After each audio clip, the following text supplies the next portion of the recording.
కొలస్సీ పత్రిక 3వ అధ్యాయము 5-6 వచనాలు అందరం కలిసి చదువుకుందాం. కొలస్సీ పత్రిక 3వ అధ్యాయము 5-6 వచనాలు.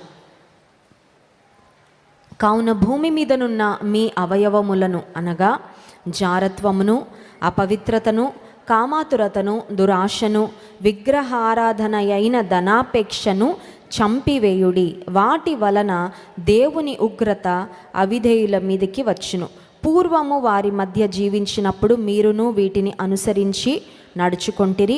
ఇప్పుడైతే మీరు కోపము, ఆగ్రహము, దుష్టత్వము, దూషణ, మీ నోట బూతులు అను వీటన్నిటినీ విసర్జించుడి.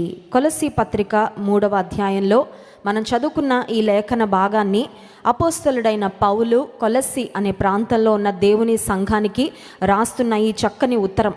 ఈ 3వ అధ్యాయము ఒక మంచి పాజిటివ్ నోట్తో ప్రారంభమైందండి. చాలా బలపరిచే ఒక మంచి మాటతో ఈ 3వ అధ్యాయం ప్రారంభించబడింది. మొదటి వచనం చూద్దాం. మీరు క్రీస్తుతో కూడా లేపబడిన వారైతే పైనున్న వాటినే వెదకుడి. అక్కడ క్రీస్తు దేవుని కుడి పార్శ్వమున కూర్చుండి ఉన్నాడు. 2వ వచనం 3వ వచనం, పైనున్న వాటి మీదనే కానీ భూ సంబంధమైన వాటి మీద మనస్సు పెట్టుకొనకుడి.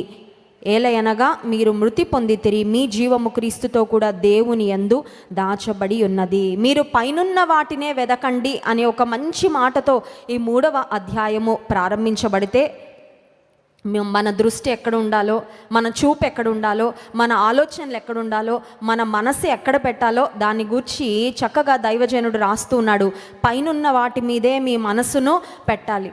మనసు మన మాట చాలాసార్లు వినదు కదండి.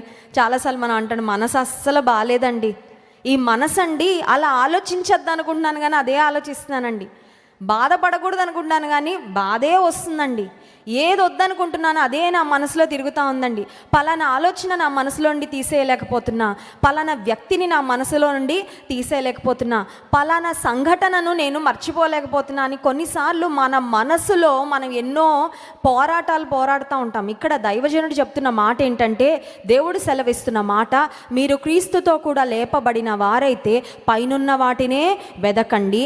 మీ మనసు ఎక్కడ పెట్టుకోవాలంటే పైనున్న వాటి మీదే కానీ భూ సంబంధమైన వాటి మీద మనస్సు పెట్టుకోవద్దు, పెట్టుకోవడానికి వీలు లేదు. చూడండి, రోడ్డు మీద ట్రావెల్ చేస్తున్నప్పుడు ఒక వెహికల్ డ్రైవ్ చేస్తున్న వ్యక్తి అయినా సరే, లేదన్నా నడుస్తున్న వ్యక్తి అయినా సరే, ఏదైనా గుంటలు వచ్చినప్పుడు లేదంటే స్పీడ్ బ్రేకర్స్ వచ్చినప్పుడు వాటిని ఒక్కసారి చూసి జాగ్రత్త పడతాం.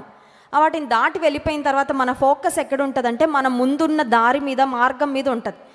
దాటేసిన గుంటని మళ్ళీ వెనక్కి తిరిగి చూస్తూ ఉంటే ఖచ్చితంగా మన బండికి కానీ, మన కారుకి కానీ, మన వెహికల్కి కానీ ఖచ్చితంగా యాక్సిడెంట్ అవుతుంది. జీవితంలో కూడా కొన్నిసార్లు జరిగిపోయిన వాటి మీద, జరిగిపోయిన సంభాషణలు లేకపోతే సంఘటనలు, లేకపోతే ఏవి మనం విడిచిపెట్టేసేయాలో, వేటిని మనం తృణప్రాయంగా ఎంచాలో, ఈ లోక సంబంధమైన వాటిని గట్టిగా పట్టేసుకొని వాటి మీదే మనసు పెట్టి వాటి మీదే దృష్టి అంతా కేంద్రీకరించి మన శక్తిని, బలాన్ని, సమయాన్ని వాటి కొరకే వినియోగిస్తూ ఉంటాం. అనుదినము లేచిన తర్వాత ఒక మాట చెప్పుకోవాలి. అదేంటంటే, దేవా ఈరోజు నేను వేటి మీద మనసు పెట్టాలో వాటి మీద మనసు పెట్టే కృప నాకు అనుగ్రహించయ్యా. వేటి మీద ధ్యాస పెట్టాలో వాటి మీద మాత్రమే నా ధ్యాసను పెట్టడానికి సహాయం చేయండి. ఎందుకంటే మనసు లేదా మన ధ్యాసను వేటి మీద పెట్టాలో వాటి మీద కాకుండా వ్యర్థమైన వాటి మీద కేంద్రీకరిస్తే మన సమయం కూడా వ్యర్థమైపోతుంది. వ్యర్థమైపోయిన సమయము ఖచ్చితంగా జీవితాన్ని కూడా వ్యర్థం చేసేస్తూ ఉంటుంది. అందుకే ఒక దైవజనుడు ఏమంటాడంటే, time wasted is life wasted అని. సమయం అయిపోతూ ఉంటే జీవితం కూడా అయిపోతూ ఉంటుంది కదండి. దినంలో మరి దేవుడిచ్చిన సమయంలో చాలా వరకు మనం నిద్ర కొరకు కేటాయిస్తాం, ఆ తర్వాత ఫుడ్ కొరకు కేటాయిస్తాం, ఆ తర్వాత మన పనుల కొరకు కేటాయిస్తాం. ఇక దేవునికి మనకి మధ్యలో ఉండే సమయము, లేదంటే దేవునితో మనం మాట్లాడే సమయము చాలా తక్కువ సమయంగానే ఉంటుంది. చెప్పాలంటే దినంలో ఉన్న 24 గంటలను ఒకసారి మనం ఒక టైం టేబుల్ లాగా మనం వేసుకొని దేనికి ఎంత సమయాన్ని కేటాయిస్తున్నాం అని మనం చూస్తే, వాక్య ధ్యానానికి మనము కేటాయించే సమయము, ప్రార్థనకు మనం కేటాయించే సమయం, ఒకవేళ సాక్ష్యం చెప్పడానికి కేటాయించే సమయం, లేదంటే దేవుని మాటలను ధ్యానం చేయడానికి ఏ పని చేసుకుంటున్నప్పటికీ మనం కేటాయించే సమయం చాలా తక్కువ ఉంటుంది. కానీ అపవాది ఎంత మోసగాడంటే ఆ కొద్ది సమయాన్ని కూడా దొంగిలించాలని చూస్తాడు. అన్ని పనులకి టైం ఉంటుంది కానీ బైబిల్ చదువుదామని వచ్చేసరికి 10 పనులు అప్పుడే ఎదురు చూస్తూ ఉంటాయి, 10 పనులు అప్పుడే గుర్తొస్తూ ఉంటాయి. మన మనసు, మన దృష్టి, మన ఏకాగ్రత చాలాసార్లు ఏవి శ్రేష్టమైనదో, ఏది ముఖ్యమైనదో, ఏది మన గమ్యాన్ని నిర్దేశించేదో, ఏది నిజమైన ఆశీర్వాదాలు తీసుకొచ్చి పెట్టేదో ఆ దేవుని దైవ సంబంధమైన దైవికమైన విషయాల మీద మనసు దృష్టి పెట్టకుండా అపవాది చాలాసార్లు మనల్ని సైడ్ ట్రాక్ చేసేస్తూ ఉంటాడు. అందుకే దేవుని వాక్యం హెచ్చరిస్తుంది, మీరు క్రీస్తుతో కూడా లేపబడిన వారైతే పైనున్న వాటి మీదే మీ మనసు ఉంచుకోవాలి, భూ సంబంధమైన వాటి మీద మనస్సు పెట్టుకొనొకడి. ఈ మాట చెప్పిన తరువాత 5వ వచనంలో దేవుడు ఒక ఖచ్చితమైన కఠినమైన కార్యము ప్రతి విశ్వాసి వారి జీవితంలో చేయాలి అని స్పష్టంగా మాట్లాడుతున్నారు. 5వ వచనం చూడండి.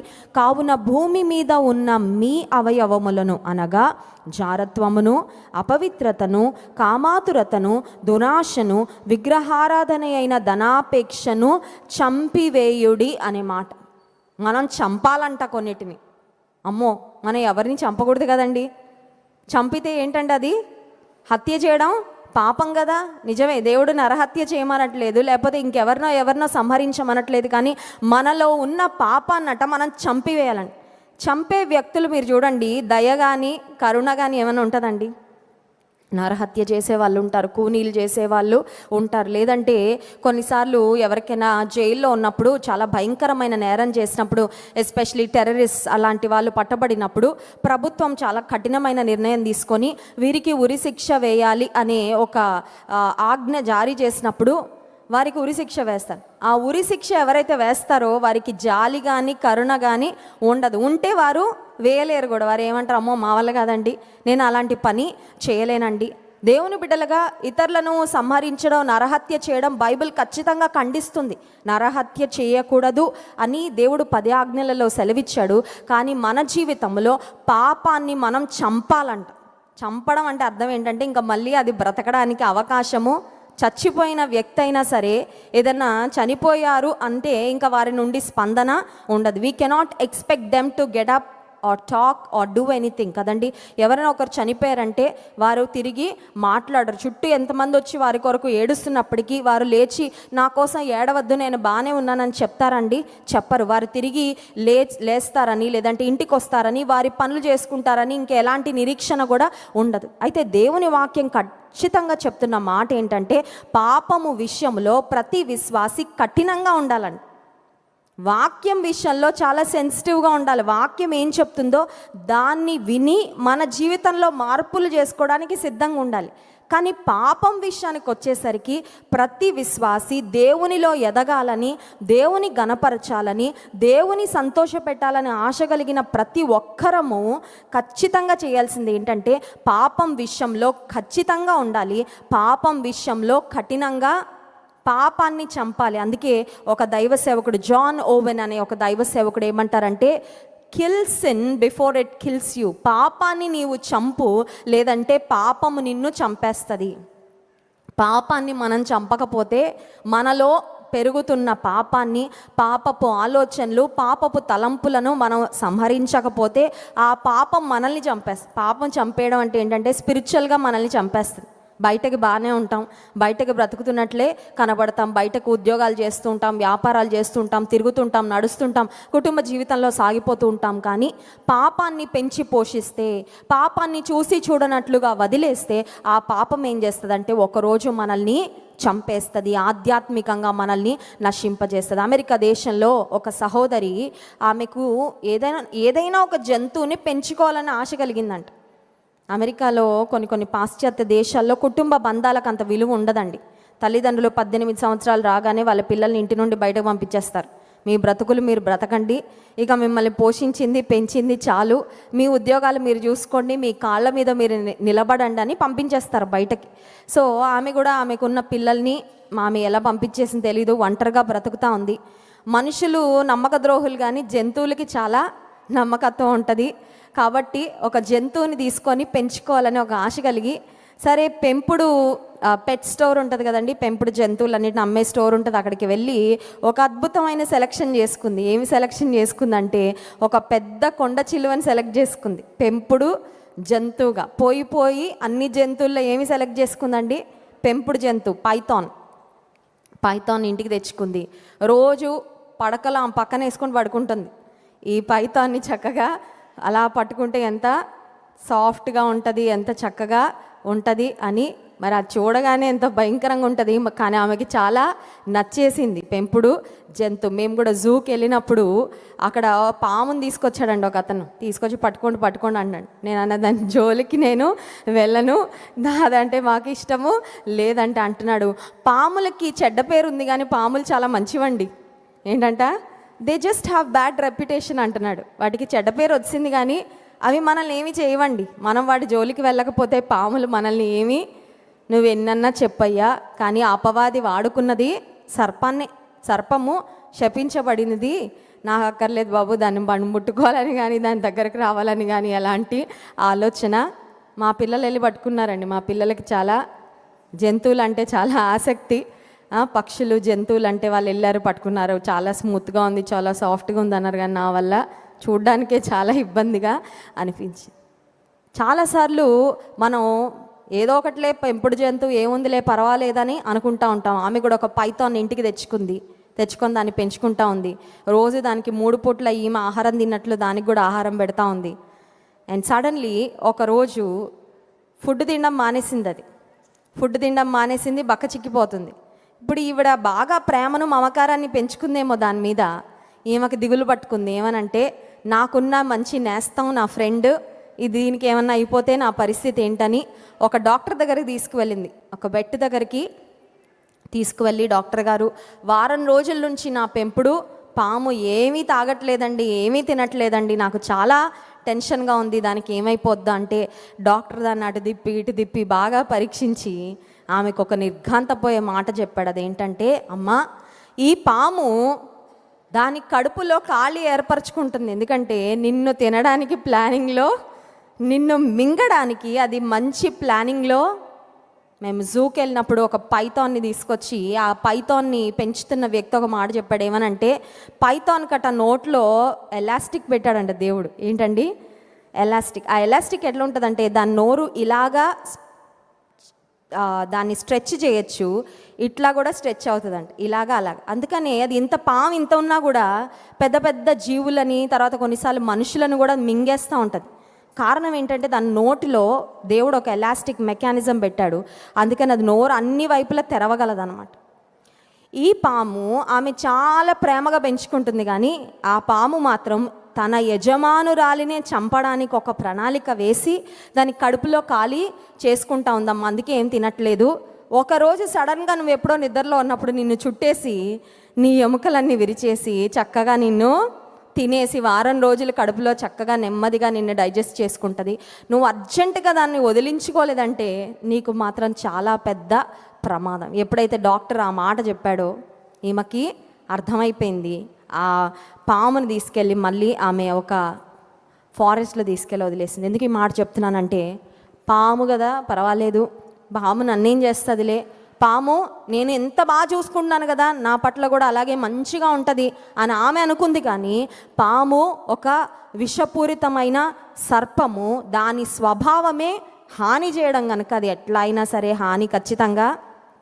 చాలాసార్లు మనం అనుకుంటాం, పాపము, నేను ఫ్రెండ్షిప్ చేస్తున్నానండి పాపంతో, ఏం పర్వాలేదండి, ఈ అలవాటు అండి నాకు బాగా హ్యాబిట్ అయిపోయిందండి, ఇక ఇది నేను చేయకుండా ఉండలేకపోతున్నానండి, నాకు ఇప్పటివరకు ఏం అవ్వలేదండి, తాగుతా ఉన్నా ఏం అవ్వట్లా, తాగిన చాలామందికి అవయవాలు పాడైపోతున్నాయి అన్నారు కానీ నాకేం అవ్వట్లా, కాబట్టి నాకేం అవ్వదని some people are just continuing in the same sin and the same mistake again and again. పాపాన్ని చేస్తూ పాపంలో ఆనందిస్తూ అలవాటు పడిపోయి చాలా కంఫర్టబుల్ అయిపోయి నాకు ఏ హాని కలగట్లేదు, నేనంతా బాగానే ఉన్నాను అనుకుంటున్నారు. కానీ పాపాన్ని చంపకపోతే పాపం మనలని చంపేస్తుంది. మనం ఆత్మీయంగా చనిపోతాము. నిత్య నరకాగ్నికి ఈడ్చుకు వెళ్ళే శక్తి దేనికి ఉందంటే పాపానికి ఖచ్చితంగా ఉంది. అందుకే దేవుని వాక్యం స్పష్టంగా సెలవిస్తున్న మాట, కావున భూమి మీద ఉన్న, కొలసీ పత్రిక 3వ అధ్యాయం 5వ వచనం, కావున భూమి మీద ఉన్న మీ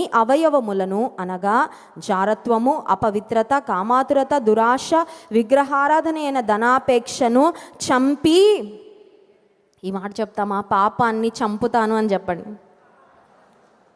ఆమేన్. కొన్నిసార్లు కొంతమంది కోపం వస్తే చంపేస్తానంటారు.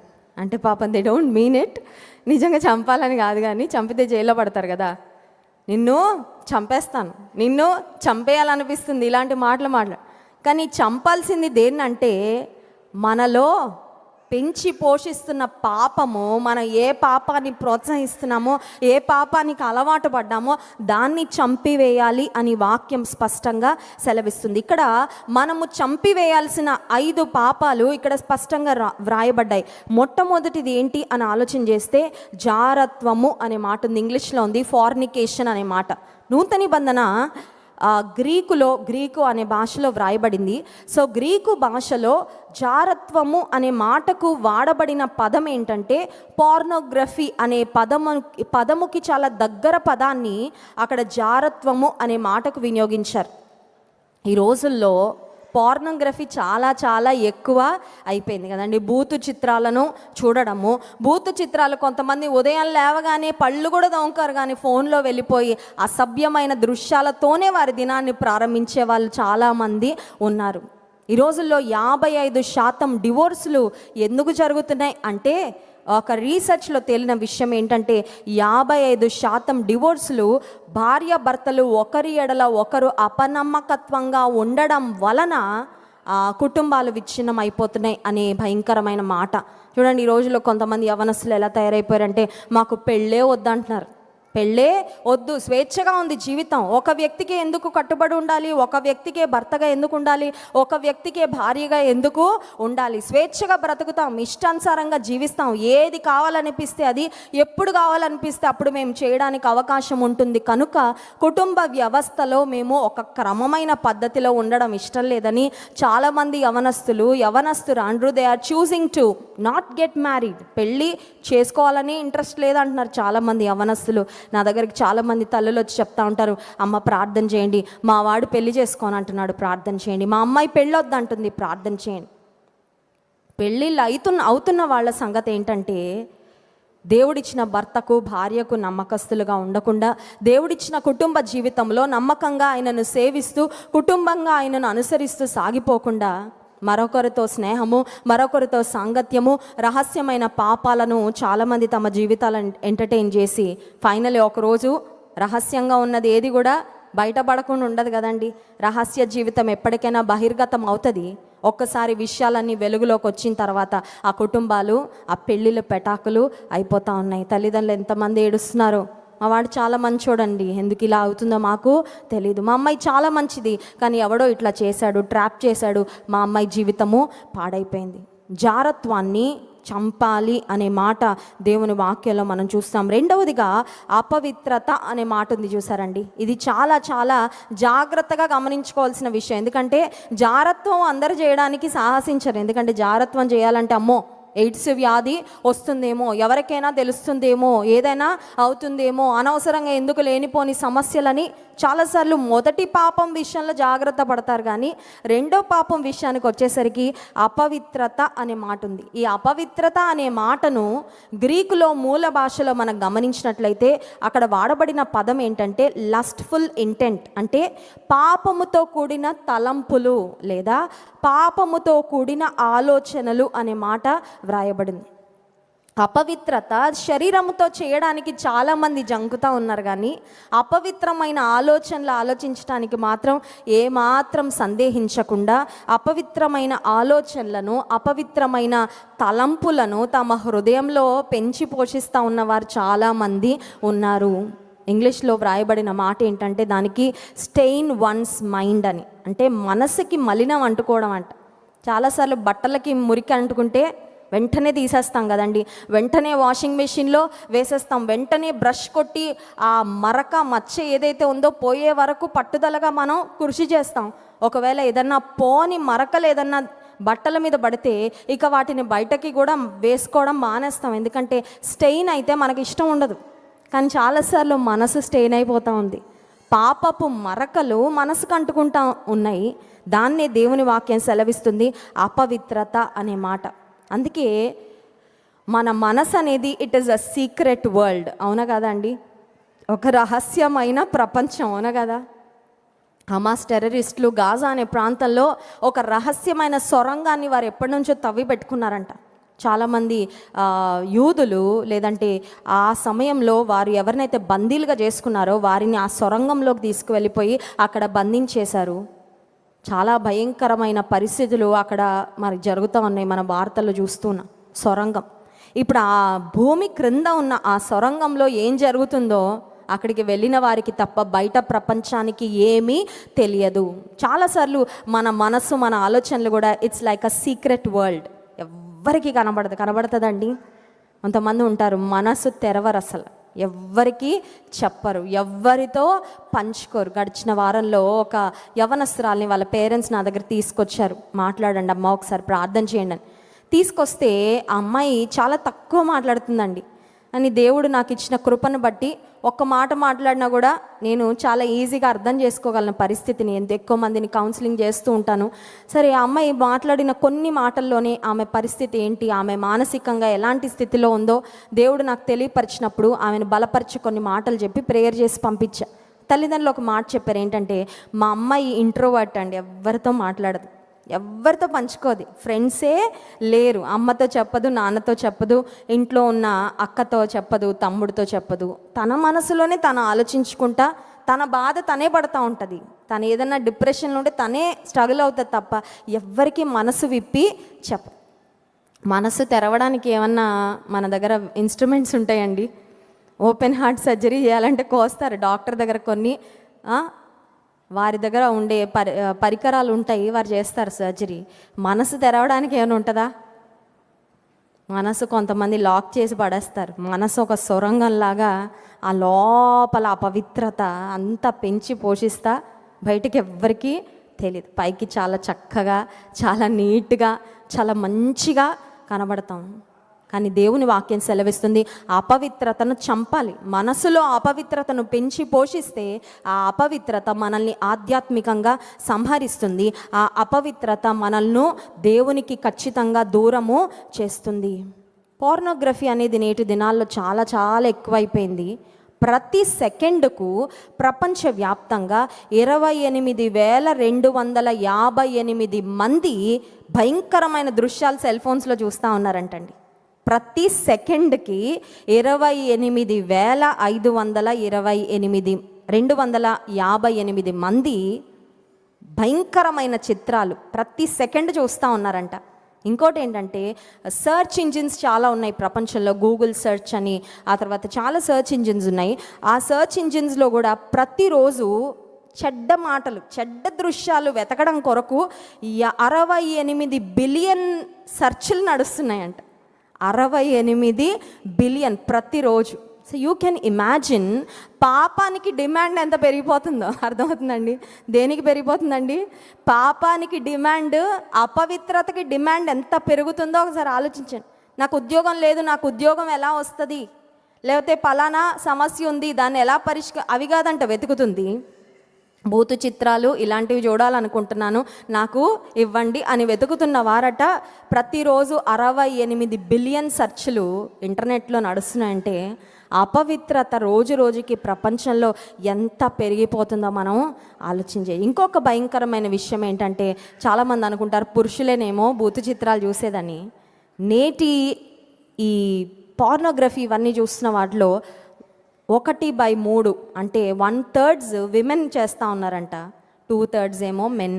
పురుషులు 2 పాళ్ళు, ఒక 2/3 పురుషులు చూస్తుంటే 1/3 స్త్రీలు చూస్తూ ఉన్నారంట. అంటే అపవిత్రత ప్రపంచంలో రోజు రోజుకి ఎంత ఎక్కువైపోతుందో ఒక్కసారి ఆలోచించాలి.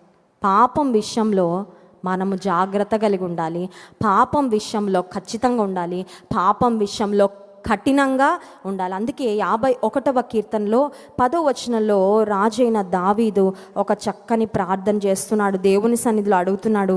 తన జీవితానికి అపవిత్రత అంటుకున్న తర్వాత చూడండి, 51వ కీర్తన, దేవా నా యందు శుద్ధ హృదయము కలుగచేయుము, నా అంతరంగమందు స్థిరమైన మనస్సును నూతనముగా, నా అంతరంగంలో స్థిరమైన మనసు ఇవ్వయ్యా, శుద్ధ హృదయం ఇవ్వయ్యా. దావీదు వెండి ఇవ్వయ్యా, బంగారం ఇవ్వయ్యా, నాకు అది ఇవ్వయ్యా, ఇది ఇవ్వయ్యా ఏం అడగట్లేదు. దావీదు ఏమడుగుతున్నాడు? దేవుని శుద్ధ హృదయం కావాలి. ఎందుకంటే నీకు ఇష్టమైనది శుద్ధ హృదయమే. నువ్వు ఉండేది శుద్ధ హృదయంలోనే. దేవుడు ఎక్కడ ఉంటాడండి? శుద్ధ హృదయంలోనే ఉంటాడు. అపవిత్రమైన హృదయంలో దేవుడు ఉండడు. పాపాన్ని చేస్తూ అపవిత్రమైన ఆలోచనలతో మరి బ్రతుకుతూ నాలో ఉండయ్యా, నాతో రాయి అంటే వస్తాడండి? రాడు, ఉండలేడు ఆయన. పవిత్రుడు, నిర్దోషి, నిష్కల్మషుడు, పాపులలో చేరక ప్రత్యేకముగా ఉన్నవాడు ఉండలేడు. నువ్వు పిలిచినా రాలేడు. అపవిత్రతతో నిండిన హృదయంలో దేవుడు ఉండడు, నివసించడు. అందుకే దావీదు ఆస్తిపాస్తులను అడగట్లేదు, ఐశ్వర్యం అడగట్లేదు, లేదంటే శత్రువులపై జయం అడగట్లేదు, ఆయుష్ అడగట్లేదు, ఇంకేం అడగట్లేదు. కానీ దేవా నాకు శుద్ధ హృదయము. ఉపవాస ప్రార్థనకు వచ్చిన మనము దేవుని అడగాల్సింది ఏంటంటే శుద్ధ హృదయము. I don't want to be stained by the sin of this world. పాపపు మరకలు అంటని హృదయం నాకు కావాలయ్యా. దేవుడు కోరుకుంటుంది కూడా అదే. హల్లెలూయా. పాపపు మరకలు అంటిన నీ రక్తముతో కడిగేసి నా హృదయాన్ని శుద్ధ హృదయంగా, మురికి హృదయాన్ని కడగడంలో దేవునికి మించిన వాళ్ళు ఇంకెవ్వరు లేరండి. హల్లెలూయా. కారు వాష్లు ఉంటాయి కదండి, ఎంత దుమ్ము కొట్టుకుపోయినా మన కారు వాష్లోకి షెడ్లో పంపిగానే వాళ్ళు మొత్తం సర్వీసింగ్ చేసి బయటకి ఇస్తున్నప్పుడు ఆ కారు ఎట్లా ఉంటుందండి? తల కొత్త కారులా ఉంటుంది, కొత్త కారులాగా ఉంటుంది. దేవుని సన్నిధానానికి వచ్చిన ప్రతిసారి మన హృదయ స్థితి ఎలా ఉన్నా, ఇక్కడ దేవా నాకు శుద్ధ హృదయము కలుగచే, నా అంతరంగంలో స్థిరమైన మనసు నూతనంగా పుట్టించయ్యా. నూతనంగా నా హృదయము, నా అంతరంగాన్ని నువ్వు కడుగు ప్రభువా. నూతనమైన మనసు నాకు అనుగ్రహించయ్యా. అది అడుగుతున్నామా? దేవుని సన్నిధికి వచ్చినప్పుడు అడుగుతాం. ఆరోగ్యము అడుగుతాం, ధనము అడుగుతాం, జయం అడుగుతాం, లేకపోతే పిల్లల విషయంలో పెళ్ళిళ్ళ కొరకు అడుగుతాం, ఉద్యోగాల కొరకు అడుగుతాము, ఎన్నో అడుగుతూ ఉంటాం. కానీ దేవుని సన్నిధిలో అడగాల్సింది, నిజంగా దేవునిలో ఎదగాలని ఆశించే వారు ఖచ్చితంగా అడిగేది ఏంటంటే శుద్ధ హృదయము, అంతరంగములో స్థిరమైన మనస్సును నూతనముగా పుట్టించయ్యా. హెబ్రీ పత్రిక 12వ అధ్యాయము 4వ వచనంలో ఒక మాట ఉంది చూడండి. హెబ్రీ పత్రిక 12వ అధ్యాయము 4వ వచనం. మీరు పాపముతో పోరాడుటలో రక్తము కారునంతగా ఇంకా దానిని ఎదిరింపలేదు. పాపంతో పోరాడాలంట. మనం దేంతో పోరాడతాం? పక్కింటోళ్ళతో. కొంతమంది పొద్దున్న లేవగానే పక్కింటోళ్ళతో పెట్టుకుంటారు. అటు నుంచి డైలాగులు, ఇటు నుంచి డైలాగులు, అటు నుంచి వస్తువులు, ఇటు నుంచి వస్తువులు కదండి. పోరాడడంలో చాలాసార్లు మనుషులను టార్గెట్ చేస్తూ ఉంటాం చాలాసార్లు మనం.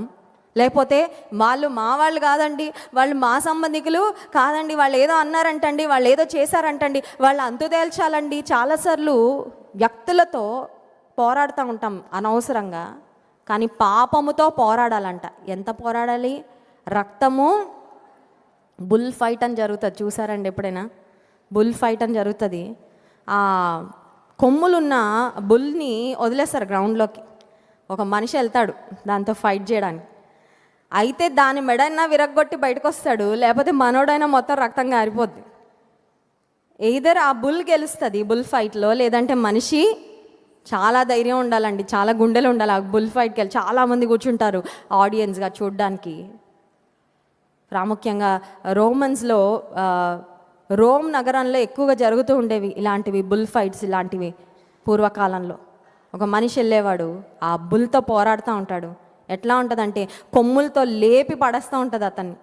దాని శక్తి, దాని పవర్ ఏంటో చూపించుకోవాలని రక్తం గారుతున్నా కూడా ఇతను పోరాడుతూ ఉంటాడు. ఏంటంటే ఇతని అల్టిమేట్ గోల్ ఏంటంటే ఆ యొక్క బుల్ని, ఆ మృగం యొక్క మెడ విరిచేసి అది పడితే గెలిచినట్టు, లేదంటే ఒళ్ళంతా రక్తంతో గాయాలతో అయిపోతాడు.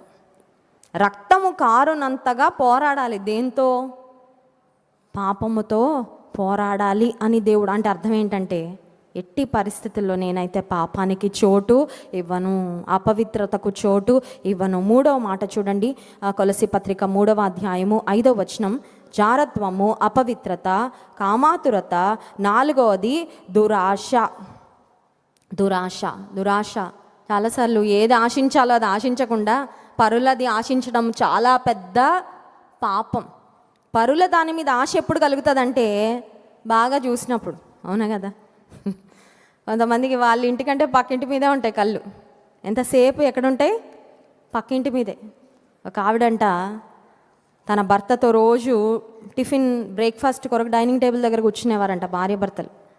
కూర్చుంటే ఆ పక్కింటి ఆమె బట్టలు ఆరేసేదంట. అదే టైంకి బట్టలు ఆరేస్తుంటే ఈమె భర్తతో రోజు రన్నింగ్ కామెంటరీ అంట. ఆ పక్కింటి ఆవిడికి బట్టలు ఉతకడమే రాదండి, ఎప్పుడు బట్టల మీద మరకలే. ఇలాంటి వాళ్ళు ఇల్లాలుగా ఎందుకుంటారో నాలా ఉండాలి తప్ప ఆవిడలా ఉండకూడదని ఎప్పుడు నెగిటివ్గా మాట్లాడుతూ ఉండేదంట. భర్త చూశాడు. 4 రోజులు అయిన తర్వాత ఆ రోజు బట్టలు చాలా క్లీన్గా ఉతికిందంట పక్కింటి ఆవిడ. ఈవిడ షాక్ అయిపోయిందంట. షాక్ అయిపోయి ఇంతకాలానికి బుద్ధి వచ్చింది ఆ పక్కింటి ఆవిడికి, ఇప్పటికైనా బట్టలు శుభ్రంగా ఉతకడం నేర్చుకుందంటే. భర్త అన్నాడంట, నిన్న సాయంత్రం మన విండోకి చాలా మరకలు ఉంటే అవన్నీ తుడిచాని అని చెప్పాడంట. ఏంటండి, వీళ్ళ ఇంటికి కిటికీలు ఉన్నాయి, ఆ కిటికీలు నీ ఇల్లాలు తుడుచుకోవట్లే సరిగ్గా. ఈ ఇంటి కిటికీకి ఉన్న ఆ మరకలన్నీ, గ్లాస్కి ఉన్న మరకలన్నీ బట్టల మీద పడినట్టు కనబడుతున్నాయి ఈవిడకి. ఈవిడేమనుకుంటుంది, ఆవిడకి బట్టలు ఉతకడం రావట్లేదని ఈవిడ అనుకుంటుంది, కానీ ఈవిడికి ఇల్లు శుభ్రంగా పెట్టుకోవడం. చాలాసార్లు ప్రక్కవారిని చూస్తూ, వారికి ఉన్నది ఆశిస్తూ, వారికి ఉన్న వాటిని గురించి విమర్శిస్తూ బ్రతుకుతూ ఉంటారు చాలామంది. మన జీవితాన్ని మనం శ్రద్ధగా చూసుకుంటే దేవుని ఆశీర్వాదాలు మన మీద మెండుగా వస్తాయండి. Hallelujah. Grass is always greener on the other side. పక్కోడి పొలం ఎప్పుడు పచ్చగా కనబడుతుందంట మన పొలం కంటే. మన పొలం ఎలా పచ్చగా చేసుకోవాలో దేవుని సన్నిధిలో అడిగితే, నీకు దేవుడే ఆశీర్వాదాలు ఇవ్వాలో దేవుణ్ణి అడగంతే. పక్కనోడిది ఎలా లాక్కోవాలి, పక్కన వాళ్ళది ఎలా దౌర్జన్యం చేసి, పక్కన వాళ్ళ కష్టార్జితం నేను ఎలా తినాలి, అనుభవించాలి, అది కాదండి ఆశీర్వాదం. నాకు నువ్వు ఏ ఆశీర్వాదం దాచిపెట్టావో అది పొందుకొని కృపయ్యా చాలు. పక్క వాళ్ళది నాకు ఏది వద్దు. నా కోసం నువ్వు పెట్టిన ప్రతి ఆశీర్వాదం నేను సొంతం చేసుకోవాలి. ఆ కృప నాకు నా విధేయత వలన, నా పవిత్రత వలన, నా గర్వం వలన, నా ఆశీర్వాదాలు నేను ఏది కోల్పోకూడదయ్యా అని ప్రార్థన చేసుకుంటే దురాశ అనే దానికి చోటే ఉండదు. హల్లెలూయా. ఇంకొక మాట, ఆఖరు మాట, విగ్రహారాధన అయిన ధనాపేక్ష విగ్రహారాధన లాంటిదంట. ఈ రోజుల్లో చాలామందికి డబ్బే దేవుడు కదండి. డబ్బే దేవుడు అయిపోయింది. ధనముతో కళ్ళు మూసుకుపోయేవారు చాలామంది ఉన్నారు. ధనం సంపాదించడం కొరకు ఎన్ని అక్రమమైన మార్గాలలో వెళ్ళేవారో ప్రపంచంలో మనం చూస్తూ ఉన్నాం. విగ్రహ ఆరాధన అయినా ధనాపేక్ష, వీటన్నిటిని ఏం చేయాలంట? చంపాలి. పాము ఇంట్లోకి వచ్చింది, ఏం చేయాలా? చిన్నపిల్లే కదా, పర్వాలేదులే, ఎక్కడో దగ్గర ఉంటుందిలే, పర్వాలేదులే అని ఉంటామండి. వచ్చిందని తెలిస్తే దాన్ని చంపే వరకు, అది ఇంట్లోండి బయటకు వెళ్ళిందని చూసే వరకు మనకి నెమ్మది ఉండదే. పాపము 3 అక్షరాలు మధ్యలో పా తీసేస్తే ఏంటండి? పాము. పాపము పాము వంటిదే. పాపాన్ని మనం చంపకపోతే పాపం మనల్ని చంపుతుంది. ఈ ఉపవాస ప్రార్థనలో అడుగుదాం, ఈ 5 పాపాలు వాటిని ఏం చేయాలంట? సంహరించాలంట. పాపం విషయంలో నేను ఖచ్చితంగా ఉండే కృప ఇవ్వయ్యా, శుద్ధ హృదయం దయచే ప్రభా.